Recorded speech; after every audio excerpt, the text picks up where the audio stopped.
Two legends of the Old West, who could barely stand each other.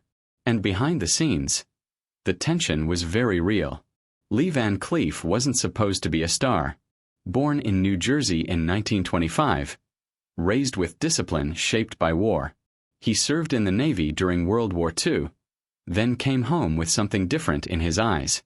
Something harder, quieter. Hollywood noticed that. At first, he was just a face in the background. A gunman, a henchman, a shadow. In films like High Noon, he barely spoke, but you remembered him. Sharp cheekbones, cold stare. He didn't play villains. He became them. But success didn't come easy. Years passed, and he stayed stuck in the same roles. Typecast, overlooked, nearly forgotten. Then, everything changed. Director Sergio Leone saw something others missed.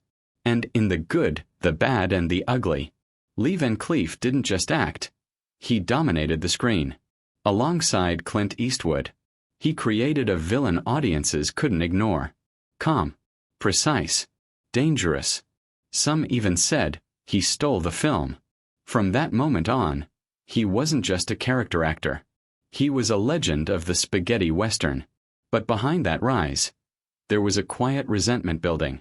Because towering over the genre was another name. John Wayne. Wayne was everything Hollywood loved. The hero, the symbol, the American cowboy. Van Cleef saw something else. To him, Wayne's roles felt too clean, too predictable. A performance built on image, not depth. Van Cleef, on the other hand, worked in the shadows. His characters lived in moral gray areas. Men with scars, not speeches. That difference created a divide. And it wasn't just acting. Their worldviews clashed. Their personalities didn't mix. Wayne was loud, commanding, larger than life. Van Cleef, quiet, private, precise. People in Hollywood whispered about it. When they crossed paths, the air turned cold. Some believed it was jealousy. Others said it was principle. Maybe it was both. Because while Wayne ruled the spotlight, Van Cleef had to fight for every inch of it. And he never forgot that. Still, time has a way of evening things out.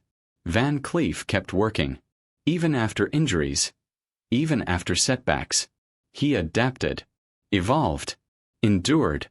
From westerns to action films, even television.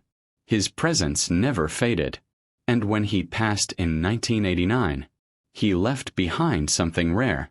Not just performances, but a feeling, a reminder that sometimes the most unforgettable men on screen aren't the heroes. They're the ones who make you uneasy and keep you watching. And maybe that's why, decades later, we're still talking about him.